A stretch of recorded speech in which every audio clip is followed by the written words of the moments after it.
I could say that as a child, I always knew this, you know, and it was never forgotten. Yeah. I think for many people, they may have some sense of this recognition as a child, but for most people, it gets forgotten or overlooked as they come into adulthood. So when I was a child, I recognized that this was all like a play, as if we are real, as if these humans are real, really separate entities living their own autonomous lives. I recognized that it's all a dream, but people around me didn't confirm that to me.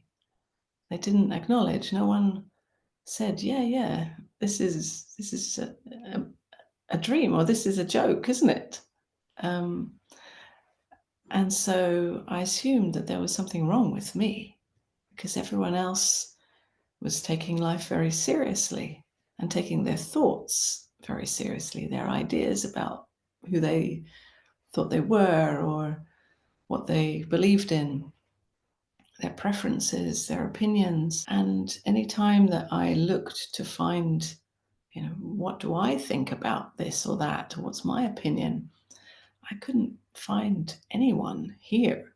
As a child, and especially as a teenager growing up, it was very confusing. And I just collapsed into kind of assumption that there was something wrong, that I don't know how to be someone in the world like everybody else.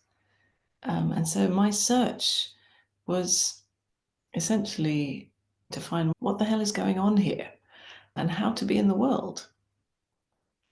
But I do remember when I was a teenager, obviously I had all the hormones and the teenage emotions going on as well. But I remember just really feeling so depressed and disillusioned by this whole life that felt really false, that one day I just fell on my knees and I remember praying. I didn't really have a sense of who I was praying to or what I was praying to, but just really this deep longing to know what is true here, what's going on.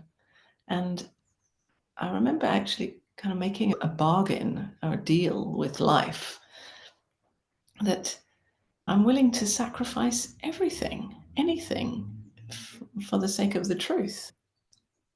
And I just remember feeling, being in so much pain and feeling such an intensely strong longing to be free, to know the truth. I feel that since then, life has honored its side of the bargain.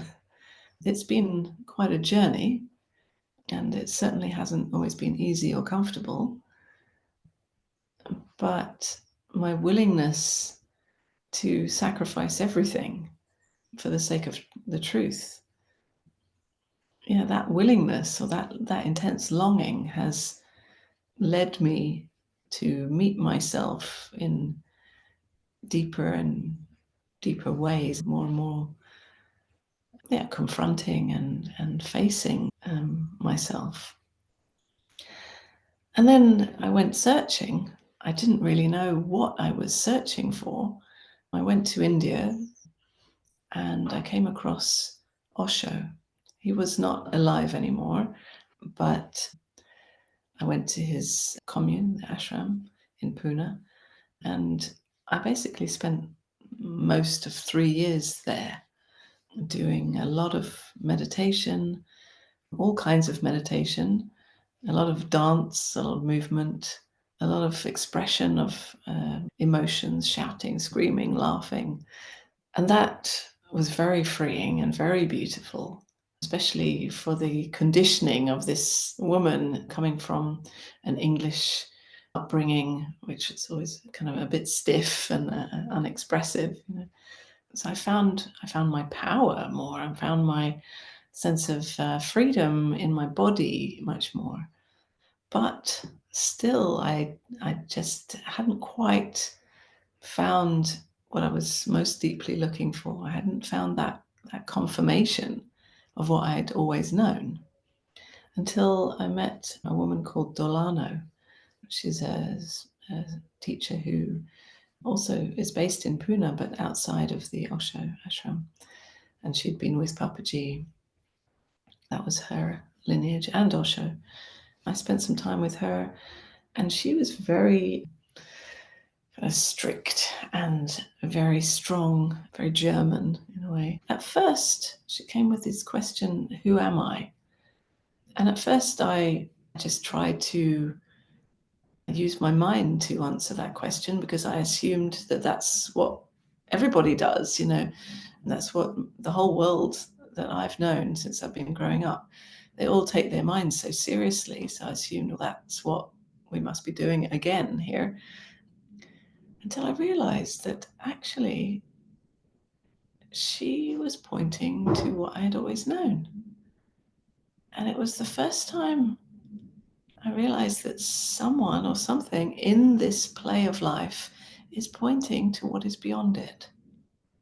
And I'd never had that conscious confirmation of what I'd always known. And it was mind-blowing. And I had, an experience of expansion. And you could say that that was my awakening experience.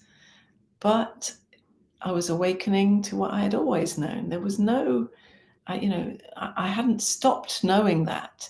It's just that I had assumed that no one else was acknowledging that and would never.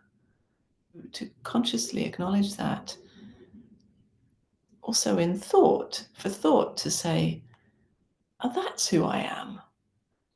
But of course, thought then tried to grasp it and make it into something or someone. And so then it was also the process of saying, well, thought can never grasp it. It's always beyond thought.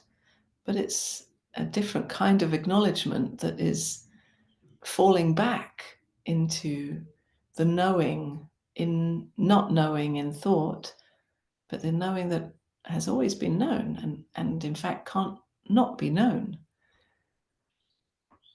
So that was quite a revelation and a deep acknowledgement for the child that had always known. So it felt like the adult here was kind of embracing the child and they became one, whereas before it was like pushed away somehow. The child, she doesn't know. I've got to be an adult in the world and fit in and do the right thing or whatever. And then it was like, oh no, actually, it's the child that always knew. And that was very much coming to much more wholeness in my human experience as well. And then began the journey of living it, which is endless. It's still going on. But there were certain stages in that journey. The most important stage was when I realized, I realized that thought most deeply will never get it. It will never understand it. In a way, I got that before, but it came to a certain point where it landed much more deeply. There was let's say, a liberation of the thinking. So since then, the thinking is free to think whatever it does, but there's never any idea that the thinking could really know who I am. That brings so much freedom in the human life. And that was probably about, 25 years ago or something like that. And then I started holding meetings. Well, I started writing my first book as an acknowledgement to that child who always knew this. I wanted to honor and embrace that child by writing the story. And that was in my first book, I Am Life Itself.